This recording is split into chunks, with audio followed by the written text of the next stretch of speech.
दोस्तों इस पेंटिंग को गौर से देखें। एक बिल्कुल आम सी और सिंपल सी दिखने वाली ये पेंटिंग आपके अंदाजे के मुताबिक एक ऑक्शन में कितने पैसों में बिकी होगी। लेकिन अगर आपको मैं इसके बिकने की प्राइस बता दूं तो आप लोग अपना सर पकड़ के बैठ जाएं, क्योंकि ये एक आम सी सिंपल सी दिखने वाली पेंटिंग बिकी थी तकरीबन 46.5 मिलियन यूएस डॉलर्स। और इसके पीछे की रीजन थी इस पेंटिंग को बनाने वाले पेंटर जिनका नाम था आर्थ रोथको। उनकी वजह से उनकी बनाई हुई ये एक सादा सी दिखने वाली पेंटिंग जो है ये बिकी थी 46.5 मिलियन यूएस डॉलर्स की। और हैरानगी की बात यह है कि किसी बेवकूफ ने इतनी सिंपल सी पेंटिंग सिर्फ और सिर्फ एक नाम के पीछे इतने महंगे दामों खरीद भी ली।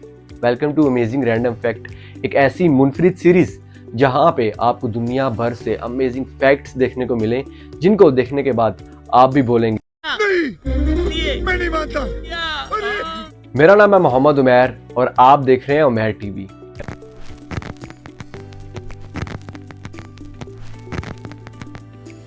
दोस्तों वीडियो शुरू करने से पहले अगर अभी तक आपने इस चैनल को सब्सक्राइब नहीं किया तो चैनल को सब्सक्राइब करके साथ ही बने बेल आइकन पर भी क्लिक कर दें ताकि मेरे आने वाली हर नई वीडियो की नोटिफिकेशन आप तक पहुंच सके। दोस्तों हॉलीवुड का एक बहुत ही फेमस टीवी शो जिसका नाम है मिस्टर बीन्स, इस शो को कौन नहीं जानता। अगर आप किसी बच्चे से भी पूछेंगे तो उसको भी इस कैरेक्टर का और इस शो के बारे में पूरा पता होगा। लेकिन आज इस वीडियो में मैं आपको इस शो के बारे में कुछ अमेजिंग फैक्ट्स बताता हूँ।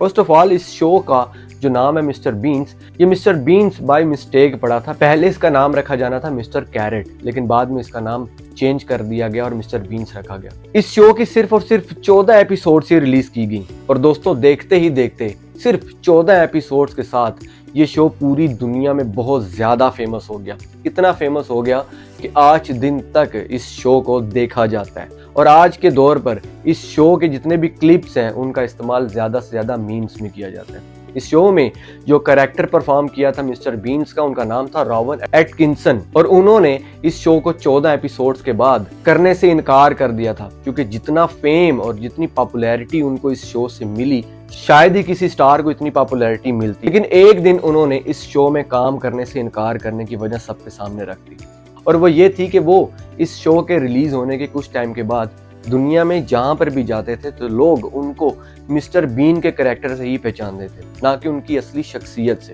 तो उन्होंने बोला कि अगर मैं ये शो परफॉर्म करूंगा तो मेरी जो सेल्फ है बिल्कुल छुप जाएगी, बिल्कुल हाइड हो जाएगी और लोग मुझे इसी फनी कैरेक्टर से जानेंगे। और मैं नहीं चाहता कि मैं अपनी एक तरह की पहचान रखकर अपनी सारी जिंदगी गुजारूं। मैं अपनी जिंदगी में बहुत कुछ प्रोडक्टिव करना चाहता हूँ, बहुत से अलग कैरेक्टर्स भी परफॉर्म करना चाहता हूँ। लेकिन जो फेम मुझे इस शो ने दिया है उस फेम ने मुझे एक फनी और एक हंसाने वाले कैरेक्टर के अलावा कुछ भी नहीं छोड़ा। और इसी से सिमिलर कुछ एग्जांपल्स भी मैं आपको देता हूँ। जैसे कि अगर आप फहद मुस्तफ़ा को देखें तो आपको देखते ये लगता होगा कि शायद ये भी किसी को बाइक दे देगा, शायद ये किसी को गाड़ी दे देगा। ऐसे अगर आप इंडिया के कपिल शर्मा को देखें तो आपको ये लगेगा कि शायद ये भी जाकर किसी सेलिब्रिटी का इंटरव्यू करेगा। तो बहुत से ऐसे लोग होते हैं जो कि जब एक बार किसी कैरेक्टर में वायरल हो जाते हैं, किसी कैरेक्टर में उनका एक नाम बन जाता है, उनकी जो सेल्फ है और उनको जो देखने का नजरिया होता है लोगों का, वो भी बिल्कुल उसी कैरेक्टर के साथ उनका एक किस्म का चिपक के रह जाता है और वो सारी जिंदगी उसी कैरेक्टर से पहचाने जाते हैं। तो जो रॉवन थे वो ये बिल्कुल भी नहीं चाहते थे कि सारी जिंदगी उनको सब के सब मिस्टर बीन्स करके ही पुकारें।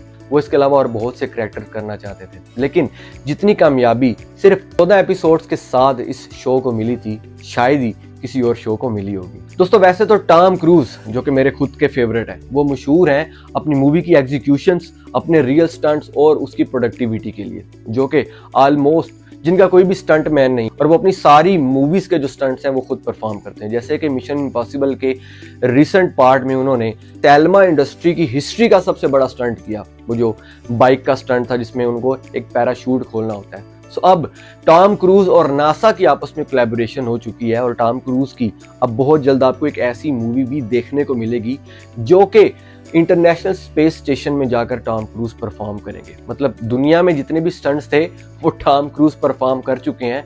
उनको अब नेक्स्ट लेवल परफॉर्मेंस देने के लिए या कुछ नया या कुछ बढ़कर करने के लिए अब वो इस दुनिया में नहीं बल्कि इंटरनेशनल स्पेस स्टेशन में फिजिकली खुद जाकर एक नई मूवी बनाएंगे और वो सारी की सारी मूवी नासा की हेल्प से नासा की कोलैबोरेशन से तैयार होगी और वो सारी की सारी मूवी इंटरनेशनल स्पेस स्टेशन में ही बनेगी। दोस्तों वैसे तो ये आसमान में दिखने वाले बादल के टुकड़े जो कि हमें दूर से तो बहुत छोटे छोटे नजर आते हैं और बहुत ही सॉफ्ट नजर आते हैं, क्योंकि इनमें से जो प्लेन है वो आराम से गुजर जाता है या कोई भी ऐसी चीज है वो आराम से इनको क्रॉस कर जाती है। लेकिन रिसर्च में पाया गया है कि जो बादल का एक पीस होता है उसका जो वेट होता है वो 10 लाख टन से भी ज्यादा होता है। दोस्तों इस बात में कोई शक नहीं है कि मेरे रब की जात ने इस दुनिया में जो भी चीज पैदा फरमाई उसके रिस्क का वादा रब की जात ने खुद किया। मतलब रब की जात इंसान को या जानवरों को या परिंदों को कैसी कैसी जगह से रिस्क अता फरमाता है जिसका हम तसव्वुर भी नहीं कर सकते। उसकी आला मिसाल इस टाइम आपके सामने है। इस टाइम जो आप एक बर्ड देख रहे हैं इसका नाम है इजिप्शियन फ्लावर बर्ड, और गाइस इसका जो रिस्क लेने का जरिया है वो है क्रोकोडाइल के टीथ, यानी कि मगरमच्छ के जो दांत होते हैं उनके अंदर एक खास किस्म का बैक्टीरिया होता है।